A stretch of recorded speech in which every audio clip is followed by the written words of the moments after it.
聖經士師記3章第9節，以色列人呼求耶和華的時候，耶和華就為他們興起一位拯救者救他們，就是迦勒兄弟基納斯的兒子俄陀聶。呢度俾我哋見到一件好寶貴嘅事，當以色列人佢哋離開神，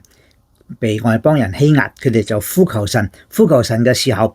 神就為佢哋預備興起一位嘅士師嚟到去拯救佢哋。喺士師記裏邊記載咗10幾個 cycle， 唔聽話，